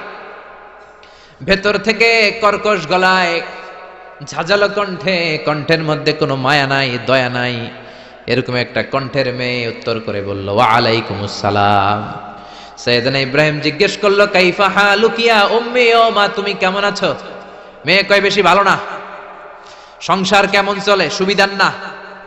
খাওয়া দাওয়া ঠিক মতো হয়নি না, কিচ্ছু হয় না। আমনে কেডা? সাইয়েদনা ইব্রাহিম বলে, আমি কে তোমার জানার দরকার নাই। ইদা জাআ যাওজুকি মিনাল গাবা, স্বামী যখন তোমার বন থেকে শিকার করে ফিরবে, ফাকরাই আলাইহিস সালাম, তোমার স্বামীরে আমার পক্ষ থেকে একটা সালাম দিবা। ও মুরিহি আন ইয়াগায়্যারা আতাবাতা বাবিহি, বলবা ঘরের দরজার চৌকাঠটা যেন পাল্টে ফেলে। সাইয়েদনা ইব্রাহিম চলে গেলেন। বিকেল বেলা জঙ্গল থেকে শিকার করে সাইয়েদনা ইসমাইল ঘরে ফিরলেন। ঘরে ফেরার পর বিবি বলে, একটা বুড়া আইছিল। বুড়া? কে আইছিল? সাইয়েদনা ইসমাইল বলে, বুড়া? বুড়া মানুষ আবার আমার ঘরে আসবে কেন? কেন আসছে? আপনারে সালাম দিছে। ওয়া আলাইকুমুস সালাম। আর কি বলছে?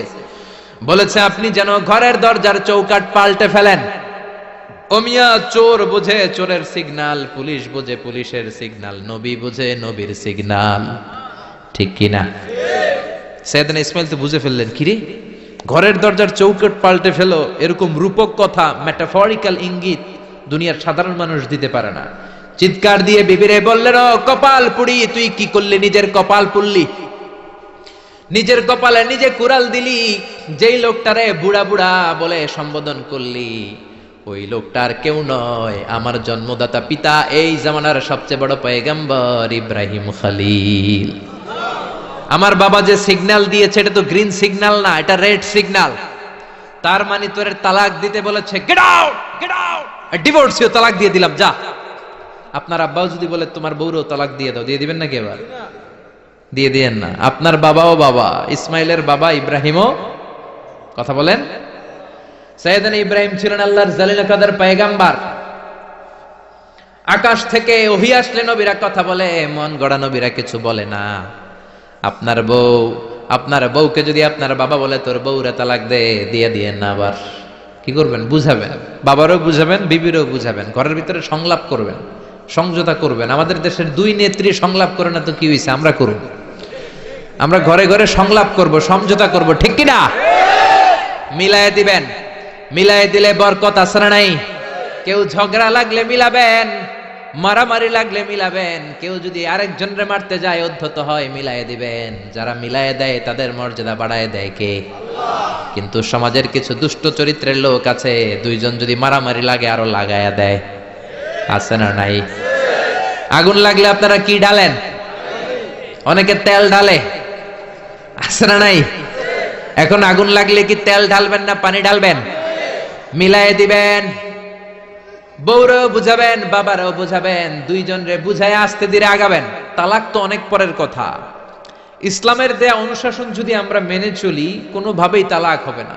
স্বামীকে আল্লাহ কিছু দায় দায়িত্ব দিয়েছেন, স্ত্রীকে আল্লাহ কিছু দায় দায়িত্ব দিয়েছেন। এই দুইটা দায়িত্ব যে কত গুরু দায়িত্ব, গোটা বিশ্বব্যাপী এই দায়িত্বের মধ্য দিয়ে বিশ্বটা চলে। পৃথিবীর প্রথম স্বামী ছিলেন সাইয়েদনা আদম, পৃথিবীর প্রথম বউ ছিল হাওয়া। সেখান থেকে স্বামী স্ত্রীর এই জীবন আছে না নাই? স্বামী আর স্ত্রী বানায় যেজন মিস্ত্রি, সে বড় আজব কারিগর, ঠিক কিনা? স্বামী আর স্ত্রী বানায় যেজন মিস্ত্রি, সে বড় জটিল কারিগর। এজন্য এই সম্পর্কটা বড় ভয়ঙ্কর সম্পর্ক, এটাকে মিলিয়ে রাখতে হবে। তালাকের সিস্টেম হচ্ছে, প্রথমে আপনি ফাইযুহুন্না, কোরআন বলে আপনি প্রথমে স্ত্রীকে ওয়াজ করবেন। ঝগড়া হলে কি করবেন? ঘরে ওয়াজ নাই, আছে মারামারি আর কিলাগিলি।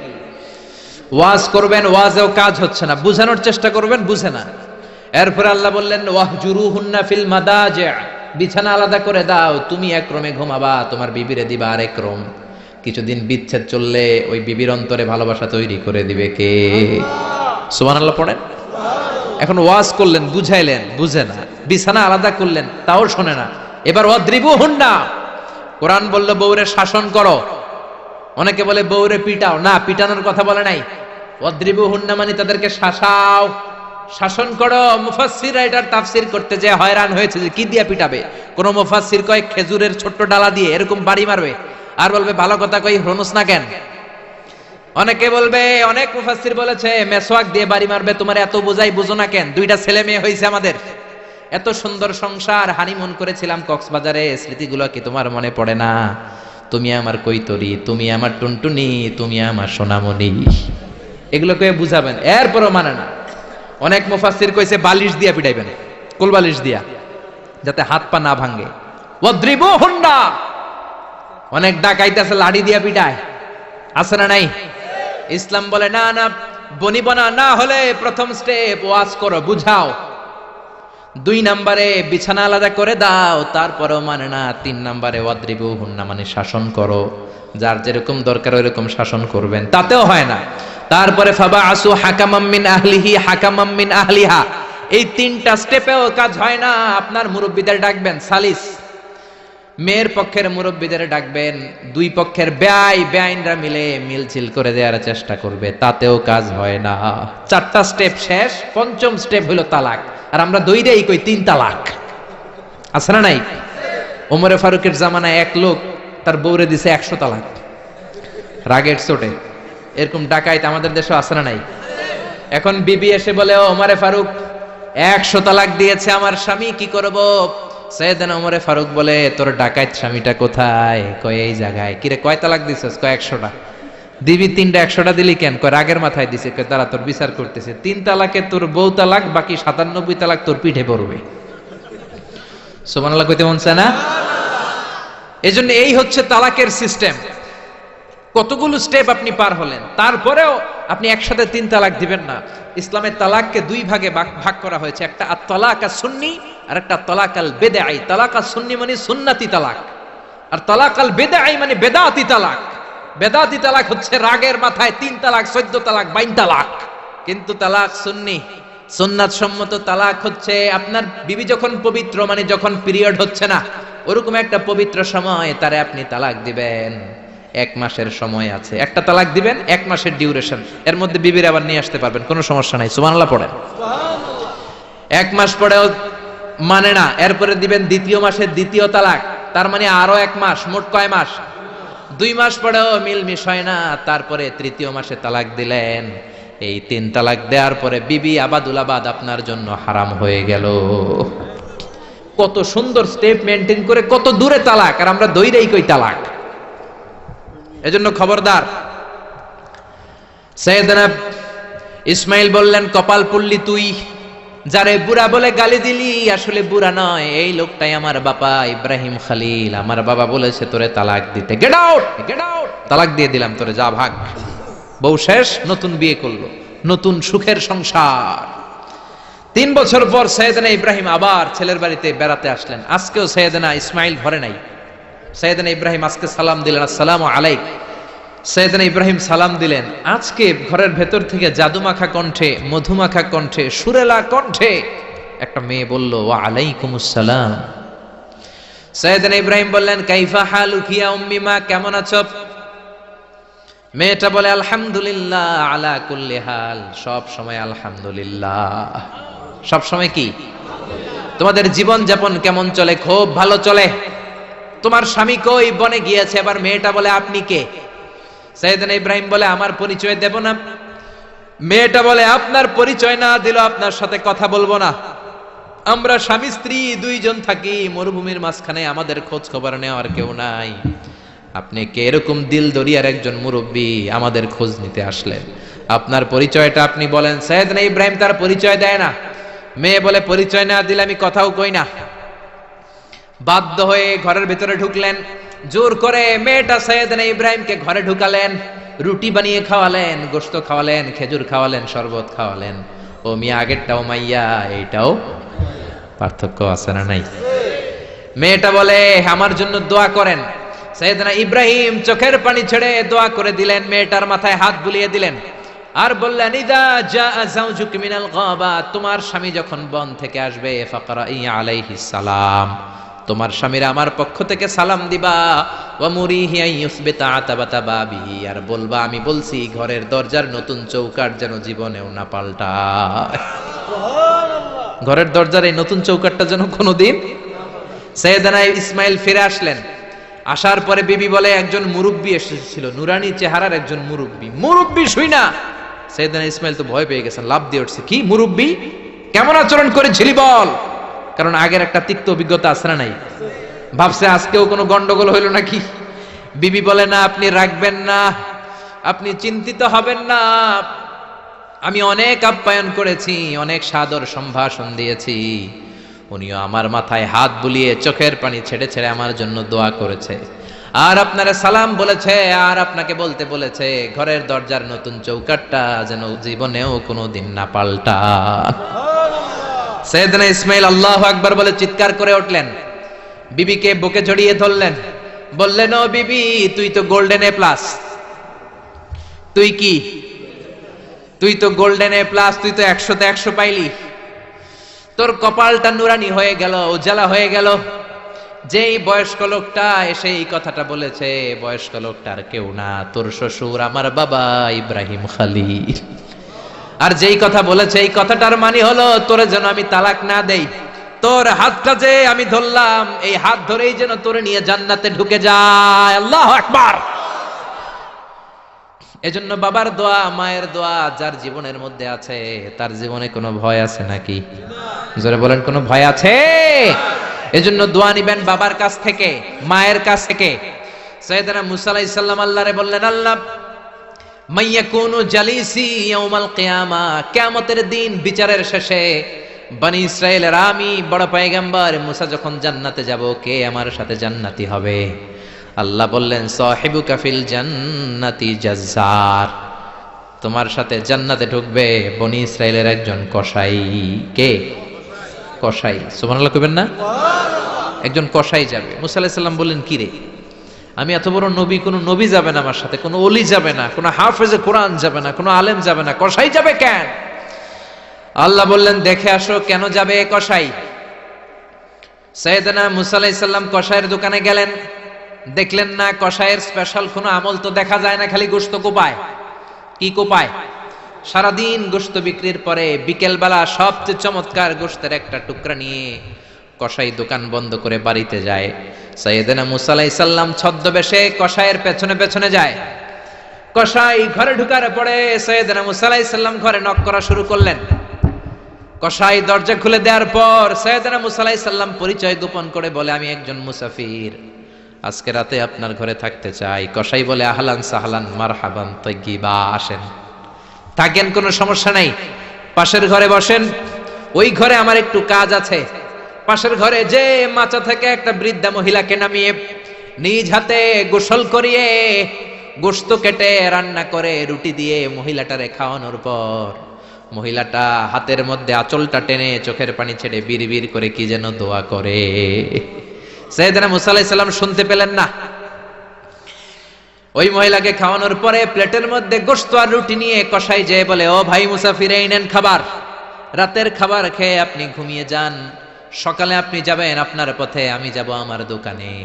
সাইয়েদনা মুসা আলাইহিস সালাম বলে, রাতের খাবার পরে খাবো, আগে বলো ওই মাচার মধ্যে বৃদ্ধা মহিলাটাকে।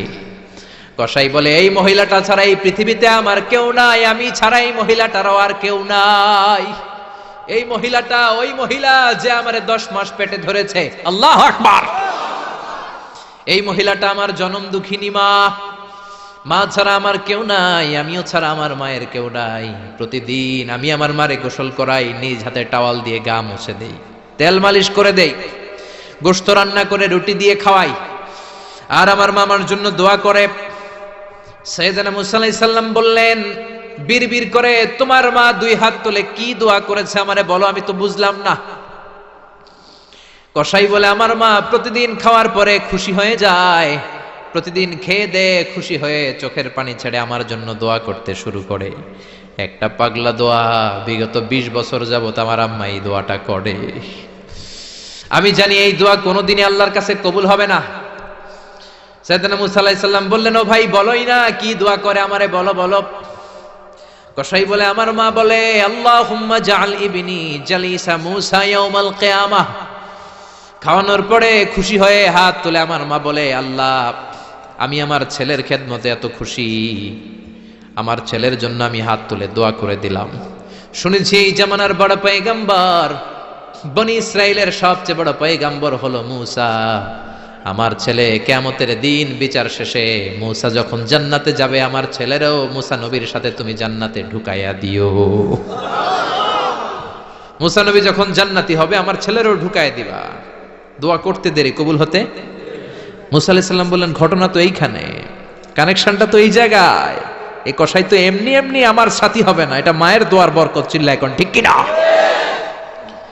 এজন্য প্রিয় ভাইয়েরা, মায়ের দোয়া ছাড়া, বাবার দোয়া ছাড়া পৃথিবীর কেউ আল্লাহর ওলি হতে পারে না, পৃথিবীর কেউ ভালো মানুষ হতে পারে না, সফল হতে পারে না, ক্যারিয়ার সুন্দর করতে পারে না, নেতা হতে পারে না, ব্যবসায়ী হতে পারে না। জীবনে যারাই সফল, তাদের সফলতার পেছনে মা বাবার দোয়া ছাড়া নাই। বিশ্বনবী মা বাবার আদর পান নাই, জন্মের আগে বাবারে হারালেন, 6 বছর বয়সে মারে হারালেন। মা বাবা ছাড়া ইয়তীম হয়ে বিশ্বনবী বড় হলেন। প্রথমে দাদার কাছে, তারপরে চাচার কাছে ইয়তীম নবী বড় হতে লাগলেন। বিশ্বনবী যখন হুদাইবিয়ার উমরা করতে যাবেন, পথিমধ্যে বিশ্বনবীর মায়ের কবর পড়ল। জায়গাটার নাম ছিল আবওয়া। কি নাম? আবওয়া নামক জায়গায় এসে বিশ্বনবী আল্লাহর কাছে ফরিয়াদ করলেন, আল্লাহ আমি আমার মায়ের কবর জিয়ারত করতে চাই, অনুমতি দেন। বিশ্বনবীর মায়ের নাম কি? তোরা দেখে যা আমিনা মায়ের কোলে, মধু পূর্ণিমারি শেথা চাঁদ দোলে, যেন উষার কোলে রাঙা রবি দোলে। তোরা দেখে যা আমিনা মায়ের কোলে, কুল মখলুকে আজি ধ্বনি উঠে কে লই, কালেমা শাহাদাতের বাণী ঠোঁটে কে লই, পড়ে দুরুদ ফেরেশতা বেহেশতের দুয়ার খোলে। তোরা দেখে যা আমিনা মায়ের কোলে, তোরা দেখে যা আমিনা মায়ের কোলে। চিল্লায় পড়েন আল্লাহু আকবার। বিশ্বনবী মায়ের কবরের সামনে যখন দাঁড়ালেন, 1400 সাহাবাকে নিয়ে প্রত্যেকের গায়ে একটা ইজার, একটা রিদা উমরা করবেন। বিশ্বনবী 1400 সাহাবীদের দিকে তাকিয়ে বললেন, ও সাহাবারা, এই যে সামনে পাহাড়ের ছোট্ট টিলাটা দেখতে পাও, এইখানে আমার মা আমেনার কবর। আল্লাহ আমাকে আমার মায়ের কবর জিয়ারতের অনুমতি দিয়েছে, আমি জিয়ারত করব। কিন্তু খবরদার খবরদার, তোমরা কেউ কান্নাকাটি করতে পারবা না। 1400 সাহাবীকে কান্না করতে নিষেধ করে নিজের মায়ের কবরের সামনে দাঁড়িয়ে বিশ্বনবী ছোট্ট বাচ্চার মতো হাউমাউ করে কান্না শুরু করে দিলেন। বিশ্বনবীর চোখের পানি দেখে 1400 সাহাবা কান্না শুরু করে দিল। বিশ্বনবী সাহাবীদের দিকে মুখ ফিরিয়ে বলে, ও সাহাবারা কাঁদো কেন? তোমাদেরকে না বললাম তোমরা কেঁদো না? সাহাবারা বলল, ও নবী, আপনাকে আমরা আমাদের কলিজার চাইতে বেশি ভালোবাসি। আপনারে যখন আমরা কান্না করতে দেখি, আমাদের দুটি চোখ আমরা আর শুকনা রাখতে পারি না। আপনি কাঁদেন তাই আমরাও কাঁদি। বিশ্বনবী বললেন, আদ্রাকাতনি রাহমাতুহা ফা বাকাইতু, আমার মা আমেনা যে আমারে ছোটবেলা আদর করেছে, সোহাগ দিয়েছে, ভালোবেসেছে, ওই আদরের কথা আমার মনে পড়েছে। আমার মা আমেনা আমারে জাইতুনের তেল মালিশ করে দিত, আমার মা আমেনা আমারে জামা পরিয়ে দিত, আমার মা আমেনা তার দুটি ঠোঁট দিয়ে এমন কোন জায়গা নাই আমার দেহে চুমু দেয় নাই।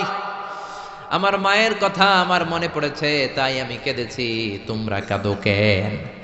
বিশ্বনবী নিজেও মায়ের কবরের সামনে দাঁড়িয়ে নিজেও ধৈর্য ধারণ করতে পারে নাই, এজন্য মায়ের দোয়া নেয়ার দরকার আছে। রাডাই কানা ইয়াকসিমু লাহমান ফিল জিআররানা, জিআররানা নামক জায়গার মধ্যে বিশ্বনবী কুরবানির গোশত বিতরণ করছিলেন। বিশাল লাইন, কুরবানির গোশত মাঝে মাঝে বিতরণ হয় না, লাইন ধরে লোকজন নেয় না, বিশাল বড় লাইন। এই বিশাল লম্বা লাইনে হাজার হাজার মানুষ। এই লাইনের মধ্য থেকে একজন বৃদ্ধা মহিলাকে বিশ্বনবী আলাদা করে নিলেন, নিয়ে বিশ্বনবী গায়ের চাদরটা বিছিয়ে বসতে দিলেন, বড় একটা গোশতের প্যাকেট দিলেন। মহিলাটাও বিশ্বনবীর মাথায় হাত বুলিয়ে দোয়া করে দিল, চিল্লায় পড়েন সুবহানাল্লাহ। সাহাবারা বললেন, নবী, হাজার হাজার মানুষ গোশত নেয়ার জন্য লাইন ধরেছে, কাউরে আপনি লাইন থেকে আলাদা করে নেন নাই, নিজের চাদরের উপর জীবনে কাউরে বসতে দিতে দেখি নাই, কে এই মহিলা?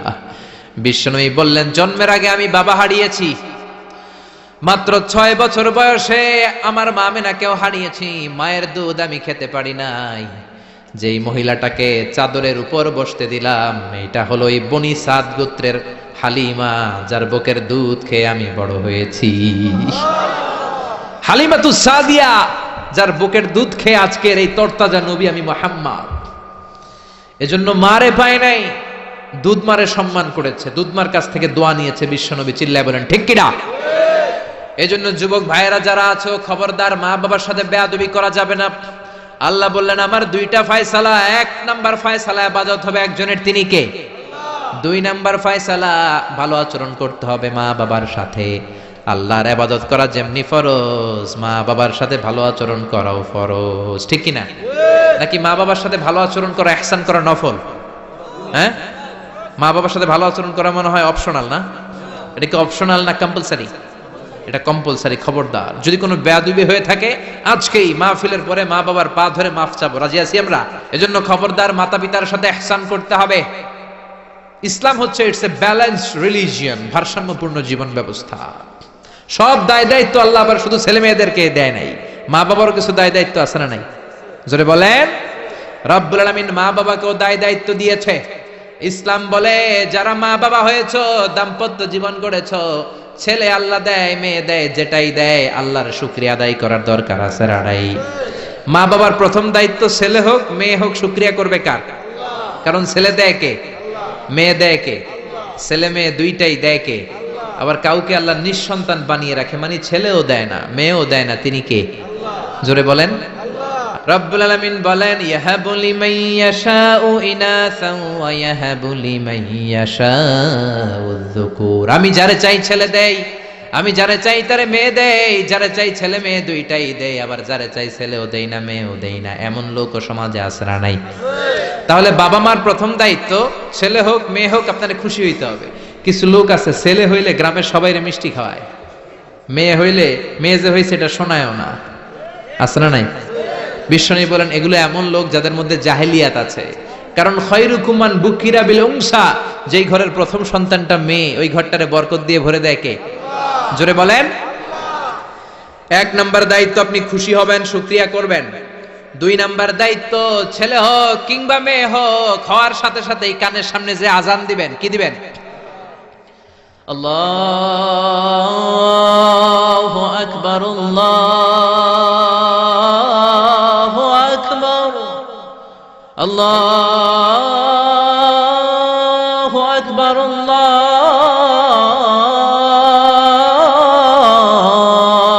আকবার, পড়েন আল্লাহু আকবার। এখন ছেলে হইছে মেয়ে হইছে, আজান দেওয়ার জন্য মুয়াজ্জিন সাহেবরে টোকায়, আছে না নাই? ইমাম সাহেবরে টোকায়, আছে না নাই?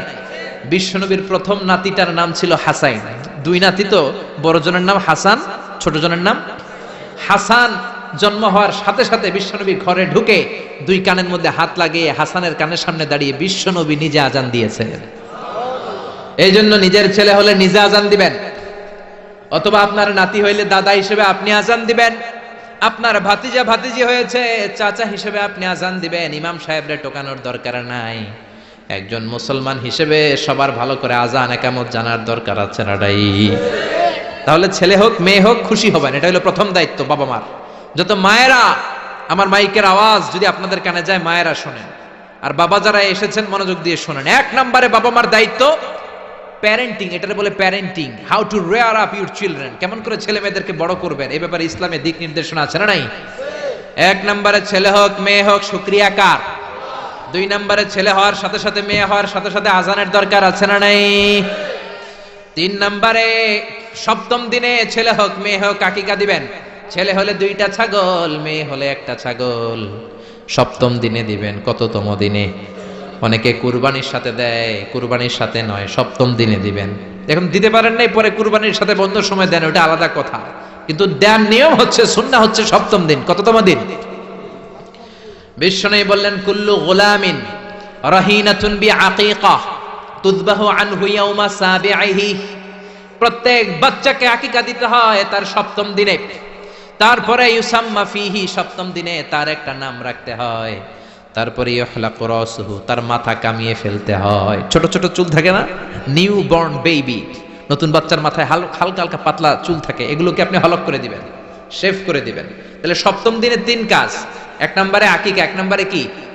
সবাই বলেন, 1 নম্বরে। 2 নম্বরের নাম রাখা, 2 নম্বরে কি? কি নাম রাখবেন? Brush fire. এক ভাতিজার বাড়িতে নাকি চাচা আসছে বেড়াইতে, তো ভাতিজা আপ্যায়ন করাইতেছে। চাচা কয়, কতদিন পরে তোমার সাথে দেখা, তোমার ছেলে হইছে একটা, মেয়ে হইছে একটা, আমি তো চিনি না, ডাক দাও না। ডাক দিছে ব্রাশ ফায়ার। চাচা মনে করছে আসল ব্রাশ ফায়ার, এটা মনে করে চাচা দিছে দৌড়। ভাতিজাও চাচারে ধরার জন্য দৌড়, চাচাও দৌড়ায় ভাতিজাও দৌড়ায়। চাচা কয়, ভাতিজা বয়স আমার 70-80, তুই আমার ব্রাশ ফায়ার করিস না। ভাতিজা বলে, চাচা এটা ওই ব্রাশ ফায়ার না, আমার ছেলের নাম ব্রাশ, মেয়ের নাম ফায়ার। তো এই ব্রাশ ফায়ার, এই জাতীয় নাম রাখবেন। আহাব্বুল আসমা ইলাল্লাহ আব্দুল্লাহ আব্দুর রহমান, আল্লাহর কাছে সবচেয়ে প্রিয় নাম আব্দুল্লাহ আব্দুর রহমান, এগুলো রাখবেন। নবীদের নামগুলো রাখবেন, কোরআন থেকে চুজ করে নাম রাখবেন, সাহাবাদের নাম রাখবেন। তাহলে ছেলেগুলোর আল্লাহ আল্লাহ বানাই দিবে কে? আর ব্রাশ ফায়ার রাখলে ব্রাশ ফায়ারের মতোই হবে, ঠিক কিনা? বিভিন্ন সমাবেশে এরা বোমা মারবে, ককটেল বোমা মারবে, হত্যা করবে, ডাকাতি করবে, ছিনতাই করবে, মেয়েদের ওন্না ধরে টানাটানি করবে, জোরে কোন ঠিক কিনা?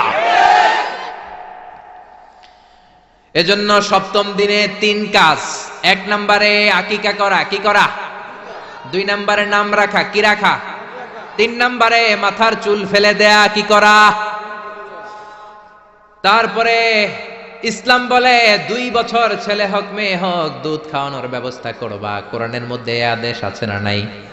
ওয়াল ওয়ালিদাতু ইউরদি'না আওলাদাহুন্না হাওলাইনি কামিলাইনি লিমান আরাদা আন ইউতিম্মার রাদাআহ। ছেলে হোক মেয়ে হোক 2 বছর দুধ খাওয়াবা। অনেক মা আছে দুধ খাওয়ায় না, ফিডার খাওয়ায়, বডি ফিটনেস নষ্ট হয়ে যাবে, এরকম মা আছে না নাই? দুধ খাওয়াতে চায় না, ফিডার খাওয়ায়, ল্যাকটোজেন খাওয়ায়, সিরেলাক খাওয়ায়, ডানু খাওয়ায়। ডানু কি খাওয়ায়? তো এই জন্যই তো বলায় তোমার বৃদ্ধাশ্রমে দিয়ে আসে। ওই যে দুধ খাওয়ায় না, যে তুমি ছোটবেলায় কষ্ট তো সহ্য করেন না, আপনার বৃদ্ধাশ্রমে দিবে না তো কোথায় দিবে? মায়ের যেই শাল দুধটা, বাচ্চা জন্ম নেওয়ার পরে যে শাল দুধটা আসে, এটার মধ্যে যে কত ধরনের পুষ্টিগুণ আছে, ফুল অফ নিউট্রিশন, খুব উন্নত মানের রিচ নিউট্রিশন দিয়ে আল্লাহ এটাকে তৈরি করেছে। আপনার বিভিন্ন ধরনের রোগের প্রতিষেধক ভ্যাকসিন আল্লাহ এটার ভিতরে ঢুকিয়ে দিয়েছে। এটা যে খায় না, তার মেধা শক্তি খুব দুর্বল, তার কোনো মেধাই নাই, মনে রাখতে পারে না কিছু, সব ভুলে যায়। আমি আমার মায়ের দুধ খাইছি মাত্র 2.5 মাস, এজন্য আমি কিচ্ছু মনে রাখতে পারি না, সব ভুলে যাই। বাস্তব কথা।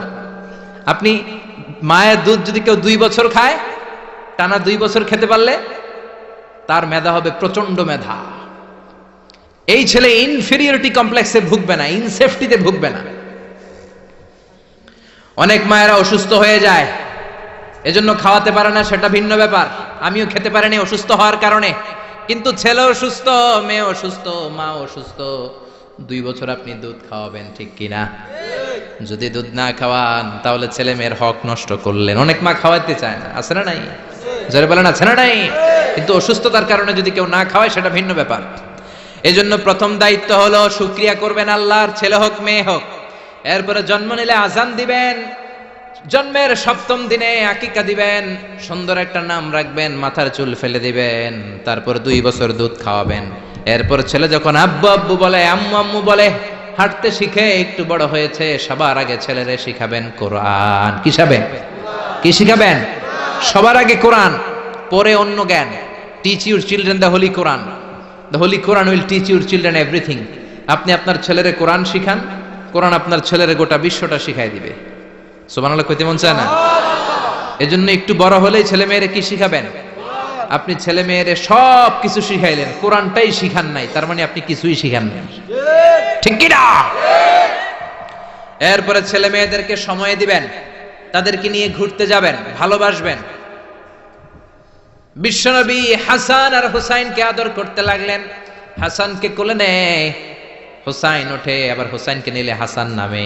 বিশ্বনবীর সামনে দাঁড়িয়ে রইল আকরা ইবনে হাবিস আত-তামিমি নামে সাহাবী।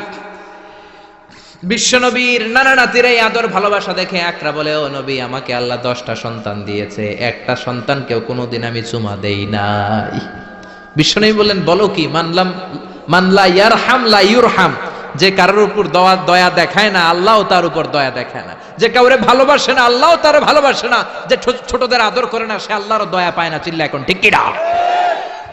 এজন্য ছেলে মেয়েদেরকে সময় দিবেন। আধুনিক কিছু ফ্যামিলিতে যে সমস্যা, বাবা মা 2 জন চাকরি করে, বাবাও সকালে বের হয়ে যায়, মাও বের হয়ে যায়। যখন বের হয় তখন ছেলে মেয়ে ঘুমায়, আবার রাতে যখন ফিরে তখনও ঘুমায়। শুক্রবার ছাড়া ছেলে আর বাবার সাথে দেখাই হয় না। তো ছেলে মেয়ে মানুষ হয় কাজের মেয়ের কাছে। কার কাছে? কাজের মেয়ের কাছে। যদি আপনার ছেলে মেয়ে মানুষ হয়, এই ছেলে মেয়েগুলো কাজের মেয়ের চরিত্র নিয়ে বড় হবে, কাজের মেয়ের আচরণ নিয়েই বড় হবে। আপনার আচরণ, আপনার মধ্যে যে ভাব গাম্ভীর্য, ভদ্রতা, সুন্দর কথা বলার স্টাইল, এগুলো আপনার ছেলে মেয়েরা শিখবে না। চিৎকার করে বলেন ঠিক কি না? এরপর ইসলাম বলে, ছেলের বয়স যখন 7 হয়, ছেলে মেয়ে যখন 7 বছরে পৌঁছে, নামাজের আদেশ দেওয়ার দরকার আছে না নাই? মুরু সিবিয়ানাকুম বিসসালাতি ওয়া হুম 7 সিনিন। ছেলে মেয়ের বয়স যখন 7, নামাজের আদেশ দাও। যখন 10, ধমকায় হলেও, শাসন করে হলেও নামাজে নিবা। অনেকে আদরের ছেলে ফজরের সময় ডাকতে পারে না। হুজুর, অনেক আদরের ছেলে তো ফজরের সময় ডাকি না, ঘুমায় আছে, ছেলেটার ঘুম ভাঙবে। আমার ছেলে 10টায় ওঠে, 11টায় ওঠে, আদরের ছেলে। তো সকালবেলা যদি ঘরে আগুন লাগে তখন কি করবেন? ঘরে যদি ভূমিকম্প হয় কি করবেন? তখন ডাকবেন না? তো দুনিয়ার আগুন থেকে বাঁচানোর জন্য যদি ছেলেরা ডাকেন, জাহান্নামের আগুন থেকে বাঁচানোর জন্য আপনার কলিজার টুকরাটারে নামাজের জন্য ডাকার দরকার আছে না নাই? এরপরে বিশ্বনবী বললেন, ইযা বালাগাল আওলাদু 10 সিনিন ফাররিকু বাইনাহুম ফিল মাদাজি। জরুরি মাসালা জেনে নেন, কান 2টা খরগোশের মতো খাড়া করেন। বিশ্বনবী বললেন, ছেলে কিংবা মেয়ে বয়স যখন 10 হয়, বিছানা আলাদা করে দাও। ছেলে মেয়ের বয়স 10 হয়ে গেলে বাবা মেয়ের সাথে এক খাটে ঘুমাতে পারবে না। ছেলে মেয়েদের বয়স যখন 10 হয়ে যায়, মেয়ে বাবার সাথে ঘুমাতে পারবে না, ছেলের সাথে মা ঘুমাবে না, ভাই আর বোন এক বিছানায় শোবে না, ঠিক কি না? 2 ভাই, এদের বিছানাও যদি আলাদা করে দেয়া যায় সেটাও ভালো। এগুলো আমরা অনেক ফ্যামিলিতে মেনটেন করি না, এজন্য ঝামেলা আছে না নাই? আবার বিশ্বনবী বললেন, আল্লিমু আওলাদাকুম আস-সিবাহা ওয়ার রিমায়া ওয়া রুকুবাল খাইল। ছেলে মেয়েদেরকে সাঁতার শিখাও, তীর মারা শিখাও, ঘোড়ায় চলা শিখাও। সাঁতার শিখাতে বলেছে বিশ্বনবী। সুবহানাল্লাহ। ছেলেরে হাঁটা শিখায় বাবা, আব্বু হাঁটো হাঁটো হাঁটো, তুমি হাঁটো, তুমি আমার আব্বু হাঁটো। তো জমিনে হাঁটা শিখাইলেন, পোলা যদি পানিতে পড়ে তখন হাঁটাহাঁটি যাইব কই? পানিতে হাঁটা যায়? পানিতে কি করতে হয়? সাঁতার। তো এটা শিখাইতে হবে না? বিশ্বনবী বললেন, আল্লিমু আওলাদাকুম আস-সিবাহা, ছেলে মেয়েদেরকে সাঁতার শিখাও। 2 নম্বরে বললেন, আর রিমায়া। রিমায়া মানে তীরন্দাজ বাহিনী বানাও, তীর মারো। ইমাম মাহেদী আসলে জেহাদের ময়দানে শরীক হওয়ার দরকার আছে না নাই? তো এখন তো তীর মারামারি নেই, কি শিখাবেন? আত্মরক্ষার কৌশল শিখাবেন। কেমন করে প্রতিকূল পরিবেশে বেঁচে থাকতে হয়, সমাজের এই সংগ্রামে কেমন করে টিকে থাকতে হয়। ছেলে মেয়েরে কখনো ননির পুতুল করে গড়ে তুলবেন না, কষ্ট সহিষ্ণু করে গড়ে তুলবেন। আপনি বেঁচে থাকতেই একটু কষ্ট করে করে শিখান, তাহলে তার ক্যারিয়ারটারে ব্রাইট করে দিবে কে? 3 নম্বরে বললেন, রুকুবাল খাইল, কেমন করে ঘোড়ায় চড়তে হয় শিখাও। এখন তো ঘোড়া নাই, কেমন করে গাড়িতে চড়তে হয় শিখাইবেন, ঠিক কিনা? কেমন করে সাইকেল চালাতে হয় শিখাবেন। হুন্ডা চালাতে হয় শিখাবেন, ছেলে মেয়েদের যা শেখানো দরকার শিখাই দিবেন, তাহলে ফ্যামিলিতে বরকত দিবে কে? এরপরে বিশ্বনবী বললেন আর নিকাহ, ছেলে কিংবা মেয়ে প্রাপ্তবয়স্ক হলে বাবা মার দায়িত্ব বিয়ে দেয়া, কি দেয়া। কিন্তু মেয়ের বয়স হয়ে গেছে 25, ছেলের বয়স 30, বিয়ে হয় না, আছে না নাই? ছেলেরা যদি জিজ্ঞেস করি বিয়ে করস না কেন, কয় হুজুর নিজের পায়ে দাঁড়ায় লই। তাহলে এতদিন কার পায়ে দাঁড়াইছো? আপনার ছেলে আপনার মেয়ে প্রাপ্তবয়স্ক হওয়ার পরে যৌবনের সময়ে যদি কোনো পাপ করে, অন্যায় করে, সময় মতো বিয়ে না দেওয়ার কারণে, তাদের পাপের কারণে ওই পাপের পার্সেন্টেজ গুনাহ আপনার আমল নামাতেও আছে না নাই? জোরে বলেন, জোরে বলেন। ছেলে মেয়েগুলো এখন চরিত্রহীন আর চরিত্রহীনা হয়ে যাচ্ছে এই পর্নোগ্রাফির ছোবলে, ইউটিউব আর ইন্টারনেটের ছোবলে। ওপেন অ্যাক্সেস একটা শব্দ লিখে ক্লিক করতে দেরি, নেকেড ফিল্মগুলো আসতে দেরি হয় না, চিল্লা এখন ঠিক কি না? এজন্য সময় মতো বিয়ে দিয়ে দেন। উপযুক্ত মেয়ে থাকলে বিয়ের ব্যবস্থা করেন, প্রাপ্তবয়স্ক ছেলে হলে বিয়ের ব্যবস্থা করেন। সময় মতো বিয়ে করায় দিলে সমাজের অপরাধগুলো কমে যাবে, ঠিক কিনা? সর্বশেষ মাতা পিতার প্রতি যে দায়িত্ব আল্লাহ দিয়েছেন সেটা হচ্ছে আল মিরাস। কোরআনের দেয়া পদ্ধতি অনুযায়ী সম্পদ বন্টন করতে হবে। কার আইন? চিৎকার করে বলবেন, আইনটা কার? এজন্য রব্বুল আলামিন বলেন ইউসিকুমুল্লাহু ফি আওলাদিকুম লিযযাকারি মিসলু হাযযিল উনসায়াইন। আল্লাহ বললেন দুনিয়ার সব বাবাদের জন্য স্পেশাল ভাবে আমি ওয়াজ করে দিলাম, ছেলের সম্পদের যতটুকু দিবা মেয়েরে দিবা অর্ধেক। কার আইন? ছেলেরে 10 লাখ দিলে মেয়েরে কয় লাখ? ছেলেরে 20 কানি জমি দিলে মেয়েরে, বিধানটা কার? উল্টাপাল্টা করা যাবে? তাহলে ছেলে মেয়েদের জন্য যেমনি আল্লাহ ফরজ করে দিলেন ওয়াবিল ওয়ালিদাইনি ইহসানা, আল্লাহর ইবাদতের পরে মাতা পিতার খেদমত করবা, ইহসান করবা, মাতা পিতাদের উপরও এই নিয়মগুলো আবশ্যক করে দিয়েছে কে? চিল্লায় বলেন। এজন্য ছেলে মেয়েরা পালন করবে তাদের দায়িত্ব, মাতা পিতারা দায়িত্ব পালন করবে তাদের দায়িত্ব, তাহলে সমাজটাকে জান্নাতি সমাজ বানায় দিবে কে? চিল্লায় বলেন কে? আল্লাহ তাআলা আমাদের এই কোরআনের বিধানগুলো মেনে নিয়ে আমাদের সমাজটাকে জান্নাতি সমাজ বানানোর তৌফিক দান করুক। আমরা পড়ি আমিন। আর জোরে পড়েন আমিন। যতগুলো কথা বলেছি কোরআন সুন্নাহর আলোকে বলেছি, বানিয়ে বলি নাই। তারপরেও আমার মনের অজান্তে কোনো মিস ইনফরমেশন যদি আমার মুখ ফসকে বেরিয়ে যায়, সেগুলো যেন আল্লাহ তাআলা আমাদের স্মৃতিপট থেকে মুছে দেয়। আমরা পড়ি আমিন। সত্য, সুন্দর, কল্যাণকর, হকের পক্ষে যা বললাম তার সবটুকুন আল্লাহ তাআলা প্রথমে আমাকে এবং আপনাদের সবাইকে আমলের তৌফিক দান করুক। আমরা পড়ি আমিন।